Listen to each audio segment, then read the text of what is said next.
kind and brave, that's our way. Nice to see you here today. Hello everybody, it is good to see you all, and a big hello from City Llama. So today's story is one of my favourites. It's called Rumpelstiltskin, and it is all about how important it is to tell the truth, because you might not get yourself into trouble, but you might get somebody else into trouble, and then that's not very good, is it? But it has a nice happy ending, so I hope you enjoy it, everybody. Let's go! Once upon a time, there was a miller who was always boasting. He said that he ground the finest flour, that his wife made the best puddings, and that his cat could catch 1,000 mice in a single day. But most of all, he boasted about his daughter, Elise. One day, a servant from the palace was at the mill collecting flour for the king's bakery.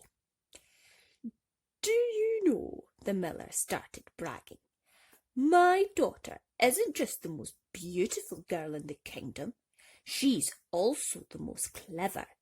Why, she's so clever, she can even spin straw into gold."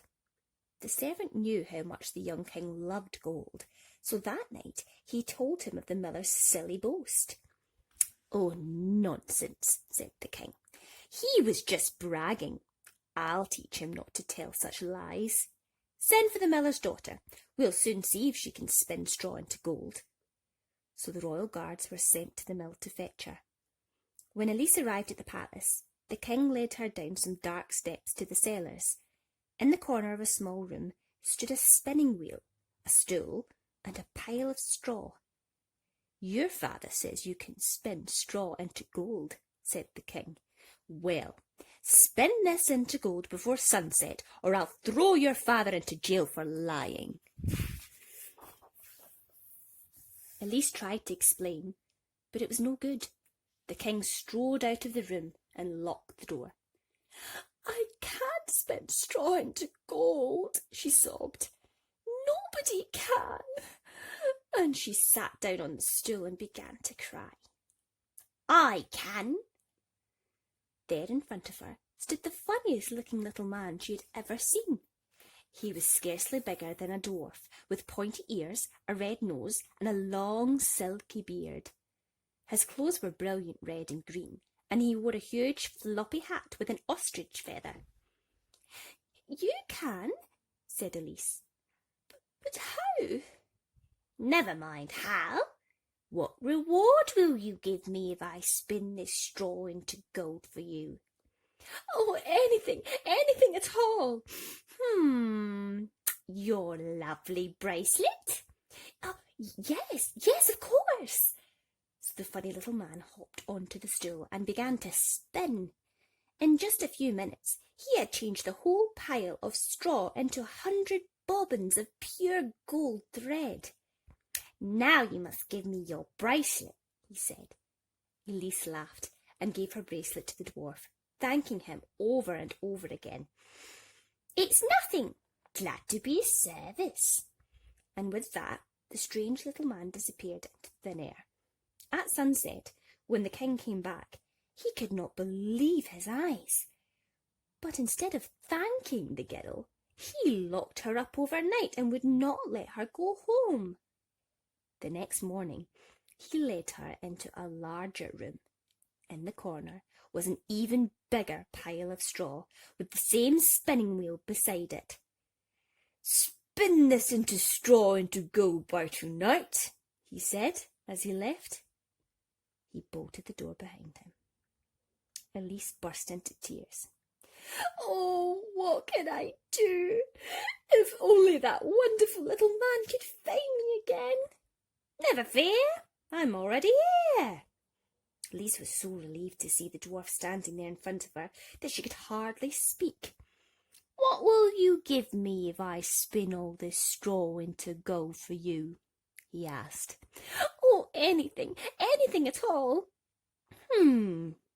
"Your silver ring?" "Why, yes, of course." So the funny little man hopped onto the stool and began to spin. In just a few hours, 1,000 bobbins of pure gold thread were stacked against the wall. "Now give me your silver ring," he said, jumping off the stool. "It belonged to my mother, but I'll willingly give it to you." And she thanked him 1,000 times. "It's nothing. Glad to be of service." And with that, he disappeared into thin air once again. At sunset, when the king entered the room, he was thrilled by the sight of the gold. He loved gold so much that he could not bear to send Elise home until she had made him the richest king in all the world. So the next morning, he took her to the largest room she had ever seen. It was filled almost to the ceiling with straw, and in the corner stood the same little spinning wheel. "If you can spin all this into gold by sunset," he said, "I'll marry you. If you don't, I'll keep you locked up forever." "I can't be so lucky a third time," sobbed Elise. "The little man will never find me again." "Don't be so sure. I'm here on the floor." "What will you give me if I spin all this straw into gold for you and you become queen?" "Oh, anything, anything. But I've nothing left that you could possibly want." "I'll think of something." And he hopped onto the stool and worked faster than ever. Even so, the sun was setting as he spun the last thread. The great pile of straw had been turned into 100 bales of pure gold. Elise thanked him over and over again. "Ah, but now you must give me your firstborn baby," cried the dwarf with a cruel laugh. "That's my price. I'm not even married," cried Elise. "You will be soon, and I'll wait." Then I will," but before she could say another word, the dwarf disappeared. Just as the king was unlocking the huge doors, he looked around at the bales of gold. "Amazing! Fantastic! Everything your father said was true, and I shall marry you." Within a week, there was a magnificent royal wedding at the palace. Elise was so happy that she soon forgot about the dwarf and the promise that she had made. She did not even remember him when she gave birth to her first baby. But one day, as she was sitting with her baby son in her arms, the little man suddenly appeared. "I have come for my reward," he said. "Your firstborn baby." "No, you can't.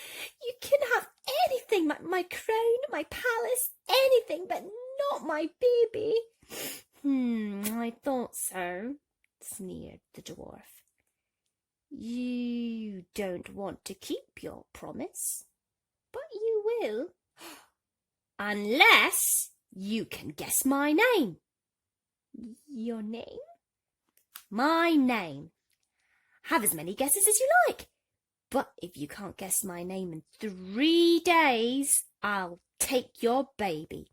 And he vanished before she could say another word. The poor queen sent off her most trusted messenger to make a list of every unusual name in the kingdom.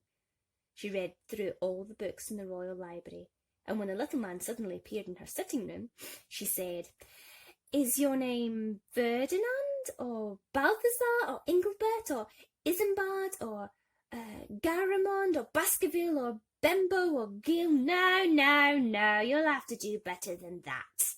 And after she had guessed names for nearly an hour, the dwarf disappeared.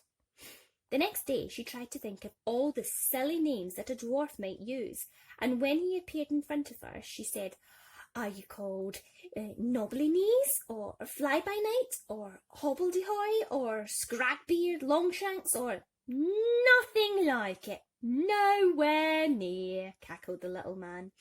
And after 2 more hours of guessing, he said, "You'll have to try harder tomorrow. It will be my last visit." The queen was near to tears. What could she do? There was a soft knock at the door. It was the messenger returning from his search.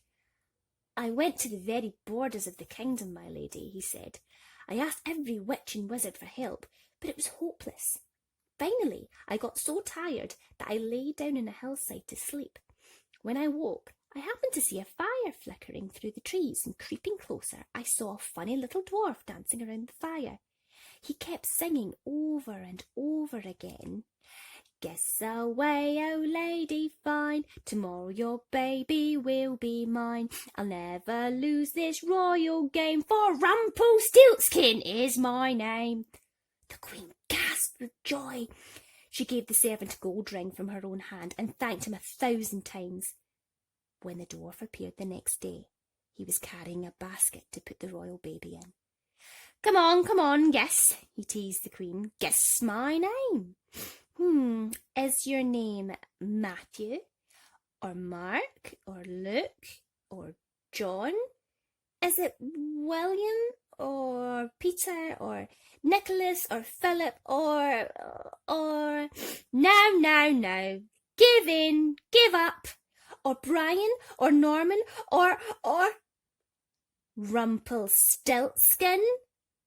The dwarf gave a great shriek and stamped his foot in a tantrum.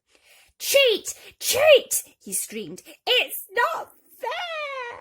And this time he stamped so hard that he fell right through the floor and was never seen again.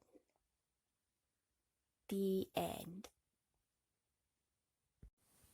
Oh, wasn't that a happy ending, everybody? So the queen got to keep her little baby nice and safe, and horrible Rumpelstiltskin just vanished into the ground. Happy days. Until next time, kind and brave, that's our way. See you all another day. Good night, everybody. Sweet dreams.